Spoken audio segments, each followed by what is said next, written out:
Their intentions were fair, but their execution was flawed.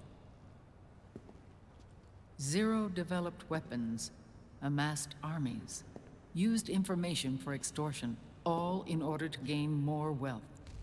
He was obsessed with controlling awareness on the inside from the outside. But I cannot imagine that's what the boss would have wanted. They both misinterpreted her will.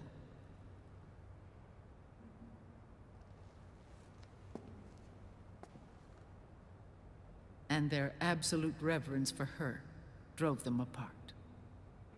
So began the war between Zero and Big Boss. Opposing interpretations, each striving to realize the boss's will. Everything you see today stems from their Cold War.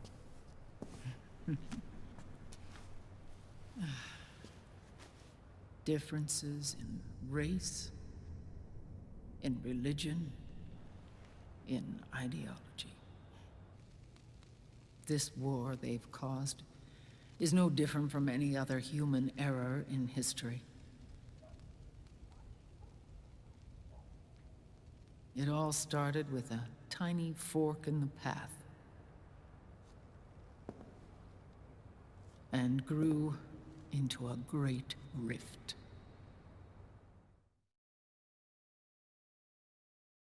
There was nothing left of the boss's noble will in their struggle. All that remained was hatred, a passion to destroy one another. Big Boss returned to the US with a plan in mind, and once again assumed command of Foxhound. In Outer Heaven, and then Zanzibar land, Big Boss plotted coup d'etat against Zero. But you, Solid Snake, his own clone, foiled his efforts both times. Big Boss and Gray Fox, Frank Yeager, were left near death. Zero recovered their bodies. Frank Yeager's entire body was reconstructed through surgery, and he was reborn as the cyborg ninja. Big Boss, now a vegetable, became a prisoner of Zero even in death. For Zero, more than anyone else, your father was an irreplaceable icon. No, the truth is, for Zero, he was an irreplaceable friend. After Big Boss's betrayal, Zero could no longer believe in something so uncertain as life. He lost his belief in everything. Nations, organizations, individuals. Zero was no longer willing to place his organization in the hands of the next generation. Instead, he set up a network of AIs, a decision-making system formed from all the information he had accumulated. He built 4 AIs, GW, TJ, AL, and TR, as sort of a digital Mount Rushmore, and 1 core artificial intelligence to unite them, John Doe. GW. The same GW we destroyed 5 years ago. The same. Ever since GW was cut off, JD and the other 3 AIs have controlled all information on every aspect of global society. Economics, politics, law, morals, and culture. The war economy is no exception. In the shadow of the system and its complete control over the world, Big Boss isn't allowed to live or die. He's trapped for eternity in a brain-dead prison. To bind himself to his friend, to ensure his rule over the world, Zero transformed Big Boss into an icon, neither living nor dead. Sounds almost like a religion. Naturally, Ocelot and I plan to free him from Zero's prison. We enlisted Naomi Hunter, an authority in the field of nanomachine research, into our organization. And we used Frank Yeager to kill Dr. Clark. Ocelot tortured the DARPA chief, Donald Anderson, also known as Sigint, to death, and made it look like an accident. The Shadow Moses incident. With Paramedic and Sigint dead, Zero was the only one left. But we too paid a price. I lost Ocelot. Ocelot wasn't fighting for the Pentagon or the Russians, and certainly not for Zero. He was fighting for Big Boss. He idolized him.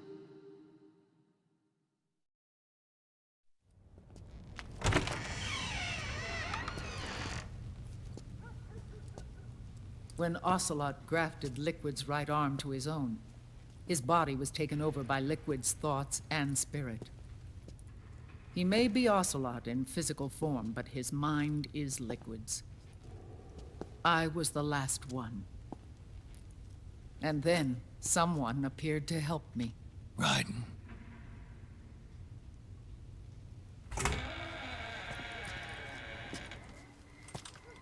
It was when I met him that I finally discovered the location of Big Boss. It was in the data he obtained from GW. Together, he and I retrieved Big Boss. But Big Boss was still asleep, as Zero had left him. Why did Zero keep him alive?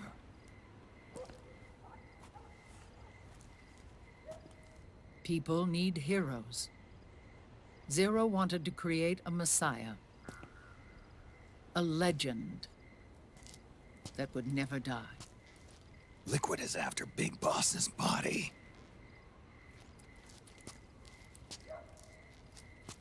Is it here?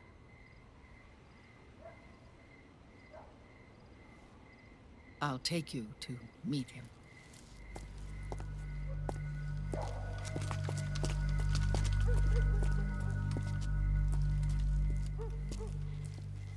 This is his pyx, his holy ark.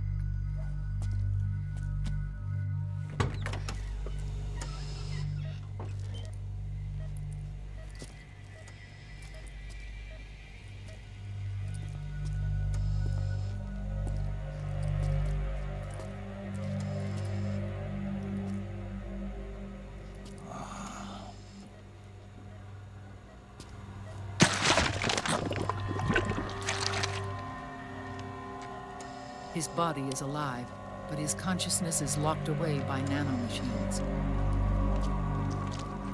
So technically speaking, he's not really brain dead. We can't allow Liquid to inherit the same sins that corrupted Zero, manipulating people's minds for the sake of his own ego.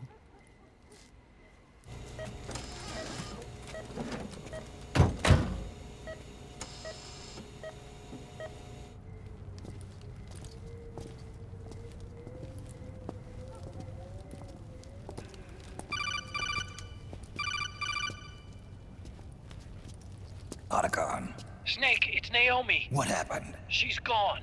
She's not in the Nomad anymore. When? Less than an hour ago. She disappeared right after she and Sonny got back from Dr. Madnar's place. Why weren't you watching her? I didn't have my glasses on. Naomi said it herself. The experiment can't succeed without her. You think she went back to Liquid? What about Raiden? Good news on that front. We managed to get our hands on a dialysis machine and set up an ICU. We just started him on dialysis and treatment for his wounds. Will he live? Yeah, no worries there. Sonny's taken over for Naomi. But his treatment's probably gonna take 48 hours. Until then, Raiden can't move. Hey, you! Come here!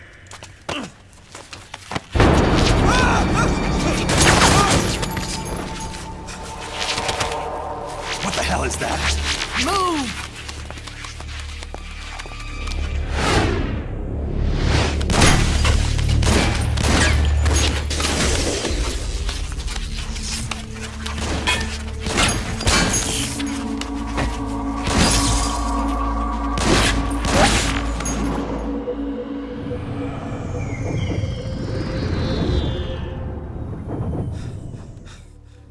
Scarabs.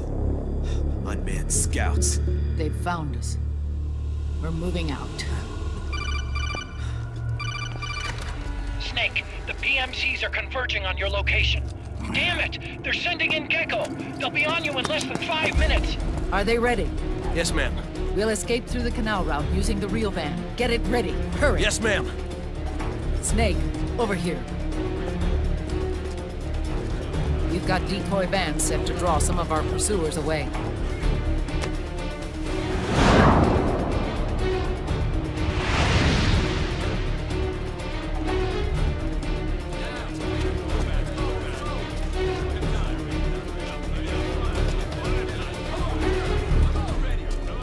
All of these children were orphans. They work in arms factories. And when they grow up, they want to join a PMC. They seek revenge on other companies, PMCs that killed their parents, and use their earnings to support their younger siblings. There are countless child soldiers like these in the PMCs. Nowadays, anyone with a computer can get combat training. The FPS games that these children love are distributed for free by these companies. Of course, it's all just virtual training. It's so easy for them to get absorbed by these war games. And before they know it, they're in the PMCs holding real guns. These kids end up fighting in proxy wars that have nothing to do with their own lives. They think it's cool to fight like this. They think that combat is life. They don't need a reason to fight. After all, for them, it's only a game. Zero is the cause of all this. Defeating Liquid won't change things. Unless we stop the Patriot system, the cycle will go unbroken.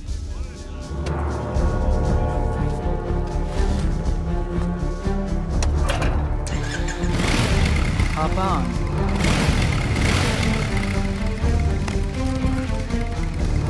Hold on to me.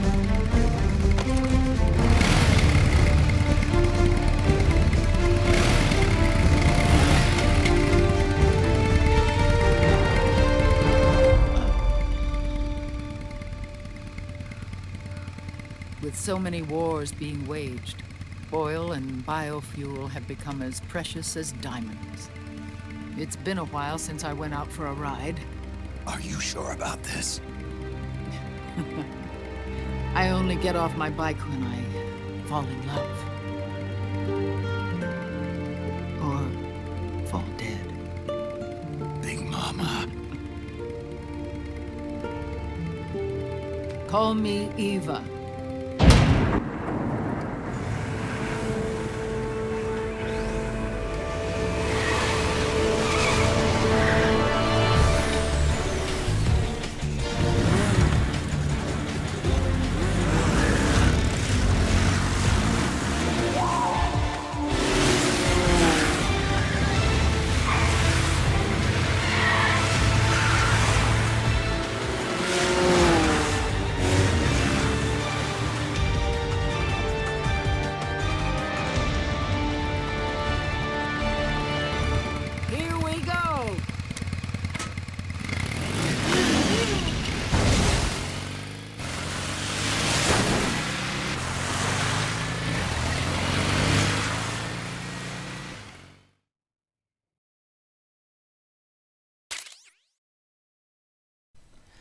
So, stopp.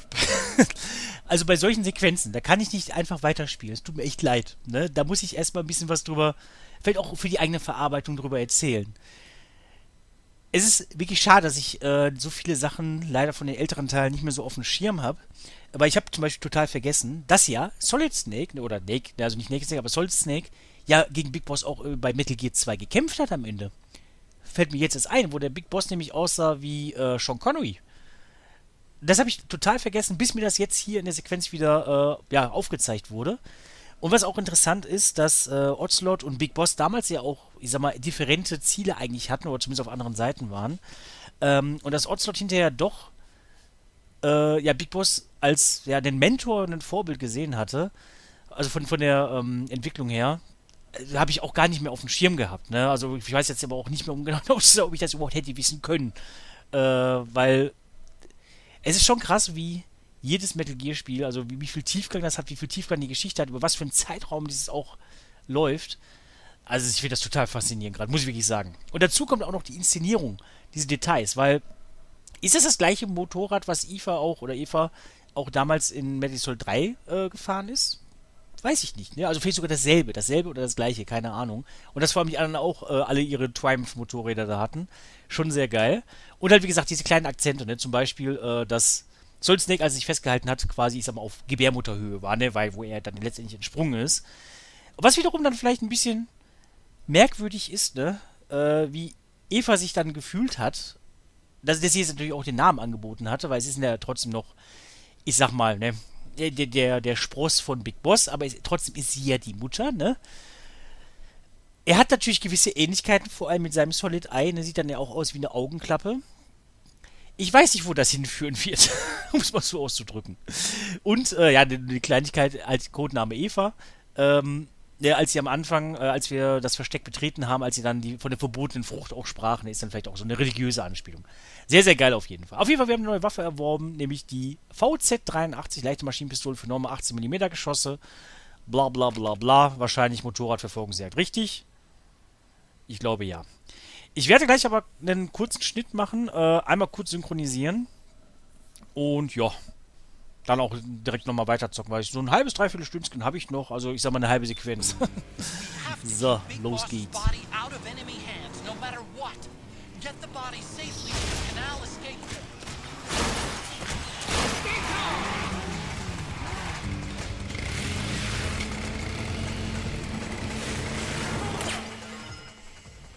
So, ich mache hier mal einen ganz kurzen Schnitt. Also kriegt ihr wahrscheinlich gar nicht mit. Ich synchronisiere nochmal kurz.